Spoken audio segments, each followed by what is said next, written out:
Why don't we go through Marvel to start things off in a nice week for Marvel? Yeah.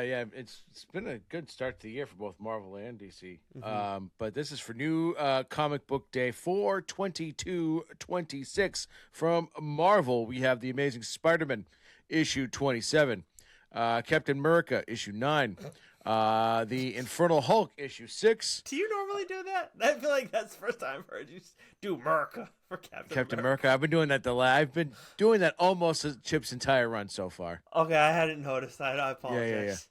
Wolverine issue 19, Mark Spector, Moon Knight issue 3, Sorcerer Supreme issue 5, The Sentry issue 2, Rogue issue 4, Hulk Smash Everything issue 5. We have Marvel's version now. Marvel DC crossover Spider-Man Superman issue 1. Main story written by Brad Meltzer with art by Pepe Larraz. Quick thing on this, like that main story, definitely worth a read. There's a whole bunch of other stories in there by some great writers. Problem is they tried to cram too much in there, so all the stories are Mm-hmm. like super short. So there's not a ton of meat on the bones there. I think Jason Aaron's got a story in there. Stephanie Phillips has a story in there. Um, Brian Michael Bendis has a story in there. Great art, right? Great creators. They tried to cram too much, and so Mm-hmm. it just cut a few of those out. Give me a little bit, a couple extra pages on each story, and it probably would have been something I would have underlined for this week. But alas, the Amazing Spider-Man, Spider-Verse. This fucking did it to me last time too. The Amazing Spider-Man, Spider-Versity. That is just fucking dumb. Issue 1. Uh, I love I it. So I should I have read hate this that so out of much. spite. I should have read this Um, and then Star Wars Galaxy Edge Echoes of the Empire, issue 1, written by Ethan Sachs with art by Jethro Morales. But we each, Nicholas, have a book we would like to discuss. Why don't you kick things off? Yeah, first I do want to note Mark Spector Moon Knight issue 3. Fucking great issue for Mark Spector. And this is a lot that I didn't underline it this week, but I had another title from Marvel, like you said, that I wanted to talk about, and that is Cyclops, the third issue by Alex Packnadel and Rose Antonio. And these guys delivered in a big way in this issue. And honestly, they've changed my view of Cyclops for the better Mm. forever. We talked a lot about it with Alex, and it's one thing for the writer or an artist to tell us about their intent and their vision and whatnot for a story for a character, but it's another thing when they deliver. And I do think we've been seeing glimpses of what Alex talked about in the first issue, in the second issue, but in this third issue, it was massive. And it honestly, Joe, like there's a thing that Cyclops does, and I was like, huh, I wonder if I should try and utilize that in real life, in my actual life in some capacity. There was some powerful shit from him in this issue, and the front half he gives us some powerful stuff, and then the back half of the issue is just epic. It's just an all time issue for Cyclops. Like not just within Cyclops like titles like he's had in the past and now this one. Like this is an all time Cyclops issue. Period.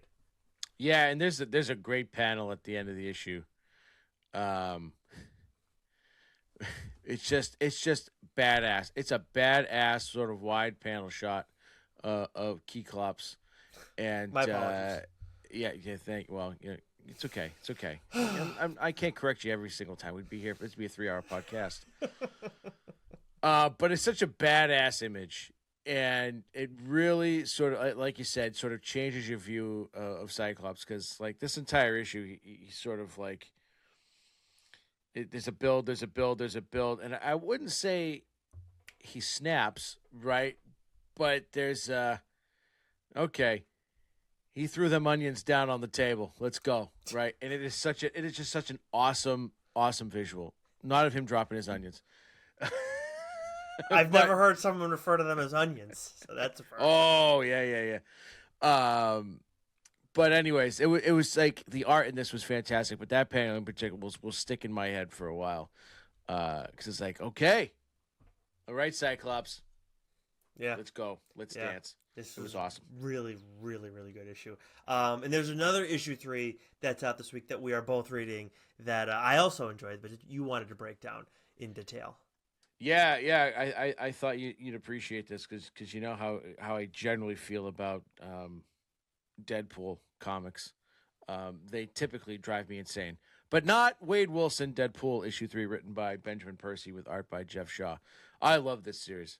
This series is absolutely fantastic, and I think what I really like about it is that, like, one, Percy is such a great writer and has a great command of the character, but we're getting um we're getting the quippiness there from Deadpool, but it's not over the top. It's not frenetic. It's not constant. We are getting a Wade Wilson here and a Deadpool that is just um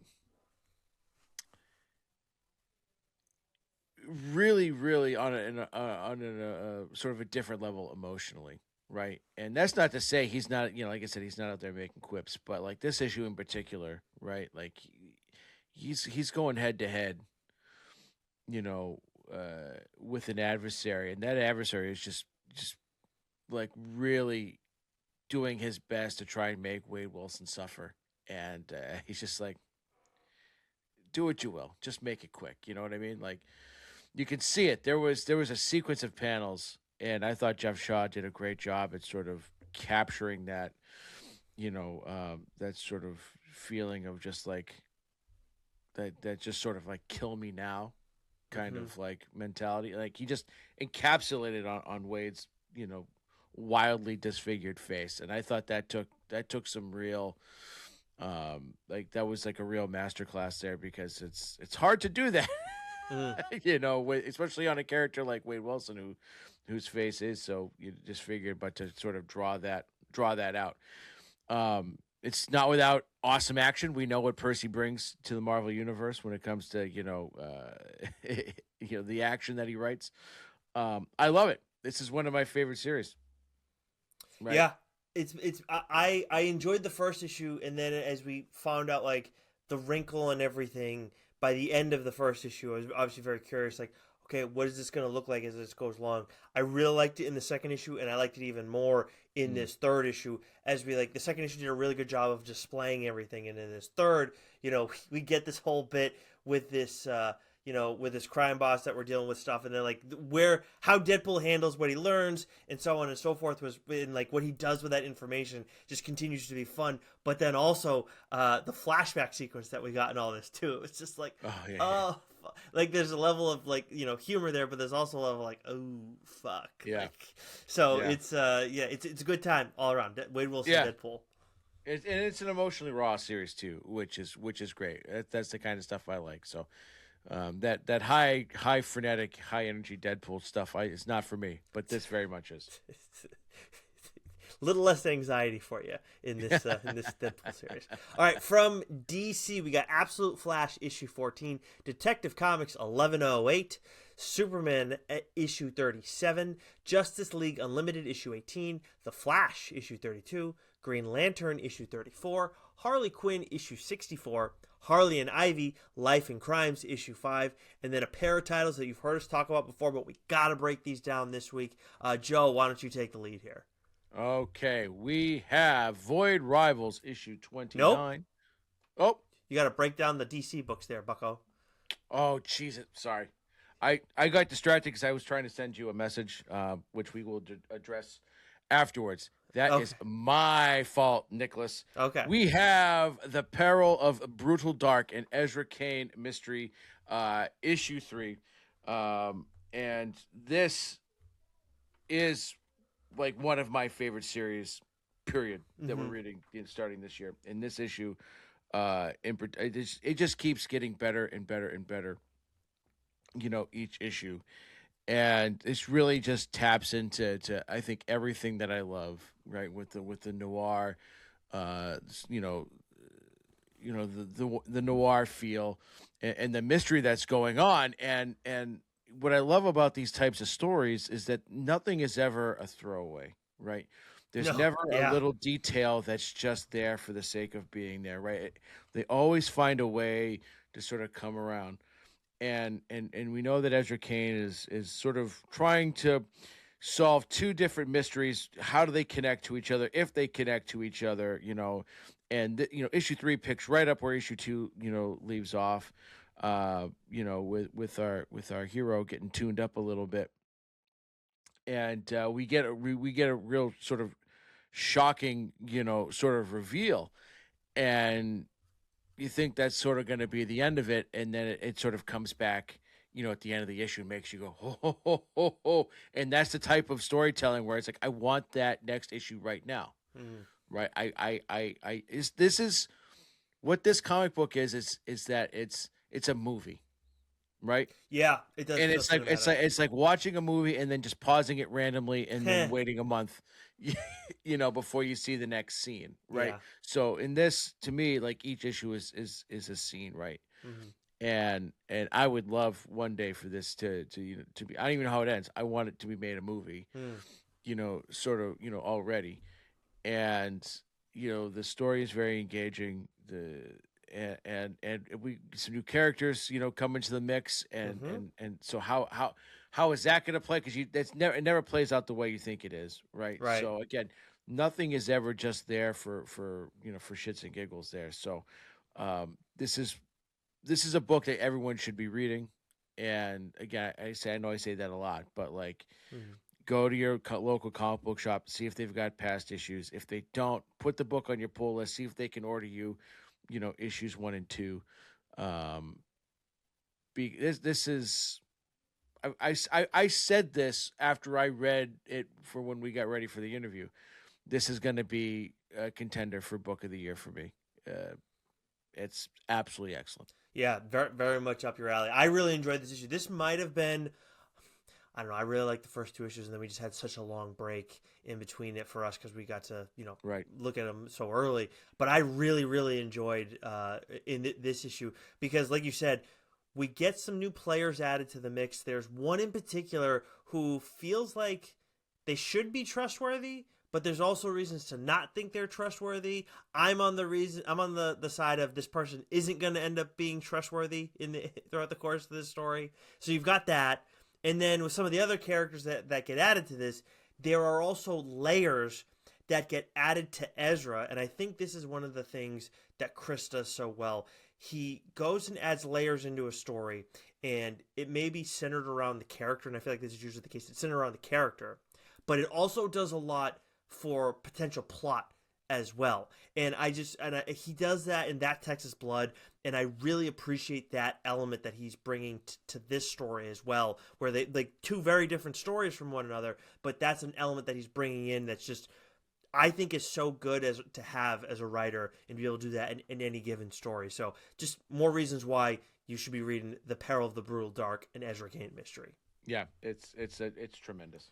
And then the book that I wanted to discuss in detail that we're both reading is Absolute Wonder Woman, issue 19. Of course, month to month, this is a book that we're obviously considering talking about. Kelly Thompson and Hayden Sherman, both kicking ass. This is some of Hayden's best work from an action standpoint. Like I believe it was a spread. There's this one big shot, and it has like Diana in like this superhero pose kind of thing. And I was just like, Hayden's work has leveled up. Like Mm-hmm. their work has been great throughout the course of this series. Don't get me wrong, but I was like, huh. I feel like there's been a change that maybe I didn't notice until this point or whatever, but it really impressed me. So you have the action, but then you also have these moments that are very noteworthy between Absolute Wonder Woman and Absolute Zatanna, which that developing dynamic between those two characters, that's what I was alluding to last issue, where it's like I'm sensing something's going on there with those two individuals. And those signals are even stronger in this issue, and I love that creative choice. And the way that Aphrodite kind of plays into all of that as well has me very curious for how all of this is going to develop over the course of maybe the next arcs that follow, so on and so forth. But Kelly Thompson has been doing a great job from us, like just adding in so many dynamics, pushing all the right buttons, and I've really enjoyed that. And then, speaking of which, of like more subtle things happening in this awesome arc. There is a small thing that I think I ended up telling you off air afterwards, like what it was that I was like this like little thing that happened last issue, like maybe just a panel, but I was like, that's gonna come back later. That's gonna be significant, and then we get more on that in this issue as well. And when that takes like when it takes shape in a larger form, I will talk about it specifically in detail. But I'm very curious, like okay, like it's just it's reminiscent of some stuff going on in Absolute Batman, and I think it's really smart, really interesting. And but I don't know where it's going to go because those are two very different titles. Different things can happen, but all around, like Absolute Wonder Woman continues to be a force of nature. Yeah, absolutely excellent. Absolutely excellent. All right, to round out the big three from Image and Skybound, now I can do this one, Nicholas. We have Void Rivals issue 29, Monstrous issue 61, Capes issue 6, Universal Monsters, Phantom of the Opera issue 3, Spawn the Dark Ages issue 5, The Curse of Shirley Johnson issue 5, Young Blood issue 5, Savage Dragon issue 279, Death Flight Forever issue 3, Blood Squad 7 Yearbook issue 1, G.I. Joe, A Real American Hero, Silent Missions, Copperhead issue 1, Headlupa issue 1, and then a couple of books we'd like to discuss. I will go first, Nicholas. By the way, it's Head Lopper, everybody. Head Lopper, yes, not Head Looper. Yes. Head Loppa. Not Lupa, Loppa. The Lopper. When I interned in New York, I lived right by Riverside Park. So my dad would always say, the Lopper. The Lopper. In Your Skin, issue 1, by Aditya Bidikar with art by Som. I believe this is Aditya's writing debut. Oh. If I'm not mistaken. But please correct me if I'm wrong. This was a wild book, and it sort of it really sort of turned on me because I remember I think we read this during the synopsis during the solicit, and I remember being very intrigued, but I had forgotten it between then and when I read it, and so I'm reading it and I'm going, okay, this is sort of like taking on almost like a single white female kind of story, and then 90-degree turn. Holy shit, what's going on now? It's there. When I went back, through the artwork, the breadcrumbs are there, right? But it's like one of those things. It's like what's just in the character's head, what's real, all that sort of stuff. And so this, revolves around, a person who is very much obsessed with a particular Bollywood actress, just trying to become an actress herself. Really struggling through life and very obsessive, and gets an opportunity to meet this actress, and as you can imagine, things go not as expected. Som's artwork is I thought and think absolutely gorgeous. Like this is the artwork in this is stellar, and the issue just sort of builds and builds and builds, and then it takes that turn, and it's like, oh shit, we're going to be getting something pretty wild here, in these next several issues. So it's definitely, I think, this is definitely one for the horror fans out there. Doesn't necessarily start off very, horrific in that sense. But the way it ends, right? That classic first issue. All right, we're going along. Boom, there's the hook. It's pulled you right in. It's definitely pulled me in. So I'm looking forward to the second issue and just really kind of see where this goes, because we have some wild characters, and that ending was what made me go, yeah, I got to talk about the book this week. And Som's art. I thought the art in this was Som was excellent. So. Yeah, Som obviously did a great job in Crocodile Black. And for Aditya Bidikar, this is his first full series. He's done like some fill-in stuff, it looks like, through the years. But yeah, if you're at all squeamish and you're thinking about checking out In Your Skin, just brace yourself. But the Image book that I wanted to talk about in detail is Exquisite Corpses, issue 12. Of course, James Tynion IV and Michael Walsh. Just them on this one. Obviously, we've seen different writers and artists mixed in throughout the course of the series. This is the penultimate issue of this event. Wow. Event. It's not. It's not an event. It feels like an event in the best of ways. I mean, it is an event in the course of the story, but this is everything you could want in a penultimate issue. You have insane developments. You have great payoffs. So many breadcrumbs that have been laid throughout this, and you start having suspicions. Some come to fruition. Some don't. There's still so much insanity left for the final issue, and I cannot wait. I would love it if this was made into the final issue was a double-sized issue. I'd be willing to bet it won't be the case, but I'd love to see that. And there's one development in this issue that I thought, Joe, and I'm very curious your stance on it. I think it is like this massive twist, this with a character. It's impossible to see it coming. Even with what I'm saying right now, there's no way you could see it coming. If it's the character that we're both thinking of, right? I think in the last issue, you see it coming. At least I did.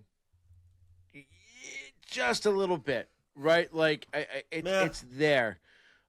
We could talk about this off. If it's, I'm pretty sure it's the same character, but I remember having this feeling in the last issue, and I think there were just some little breadcrumbs beforehand, but just thinking like it really could go either way. But to the degree in which we get that, I wasn't expecting. Okay, that I'll agree on. Mm-hmm. But I did start to feel like something not great is going to happen with this character. Fair. And you know what? I think that makes a lot of sense too, because why else did I feel like, as much as it kind of came out of nowhere for me, it also made total sense. So I was like, 100%. So that's where like I think you're probably more right. Like it was a little bit there, but it wasn't a lot. And there's no way you could have predicted exactly that. No, exactly right. That, but and that's what's been great about this series, because here we are, 12 issues, and you go, you're still getting your effing mind blown. Yep. Right. Exactly. Now, this is a question that may have been answered, and I forgot, or I just didn't know about it. But like, I feel like this is an ongoing series, is it not? Right? No, they're gonna do it's the 13 issues, and then it's done, and then they're gonna do more with it within the world. I think like Rascal Randy's getting an origin story. Because it's like season 1, right? Like I feel like that's at least how it was first. I think first marketed or something like that. Something like that. Because they can do a bunch of they can continue going forward, or they can go to different games in the past. Right. Yeah. But I know that it's been at least been announced that we're getting a Rascal Randy. It looks like the bunny. We're getting his origin at least. So that's all. Like I think like Exquisite Corpses is going to be its own universe. Yeah, definitely. Right? Definitely. We are far from done with Exquisite Corpses. It's just I think they're going to keep it as this is its own thing. This is it, and you don't have to read anything else to read this one, which I appreciate. Like I think that's like. If Tynion just continues to do like, okay, this is still an Exquisite Corpses world, but it's like its own title now. You don't have to know the other stuff beforehand. I appreciate that. I think that's well done. I mean, would you say, not to go off too far off on a side tangent here, but with the other stuff in the Slaughterverse, specifically, was it House of Slaughter? Right? Is it Book of Slaughter? Book of Slaughter. That was one where you didn't have to read Something Is Killing the Children in order to read Book of Slaughter. No, but like just reading it by its because there's House of Slaughter. I think the Book of Slaughters, those were one-offs. Okay, so it must be House of Slaughter. I'm thinking that's the one that was the other one. That so you could read House of Slaughter without reading Something Is Killing the Children, and it was House. Yeah, you would enjoy it, right? And it's, but I think it's one of those things that's better appreciated had you been reading Something Is Killing the Children. Yeah. Right. And been immersed in that world. But no, you could have read that if you'd never read Something Is Killing the Children. You could have read House of Slaughter, and because it gives you enough like information in terms of the world and the universe when you first start reading it, right? So they can definitely do that here. Yeah. It'll probably be easier to do because it's, as much as there's a lot to the world. I feel like it's also a little bit simpler in a way. Yeah, I would love to like have a series of like the first ever games, Mm-hmm. right? Give me a throwback to the first ever games, right? Yep. Things like you could do stuff like that. Yeah, I think that's why when it's like, oh, we're getting a Rascal Randy origin, it's like that wasn't what I thought we were gonna get next. But Right. okay, let's Yeah. see what that looks like. We'll see how it goes.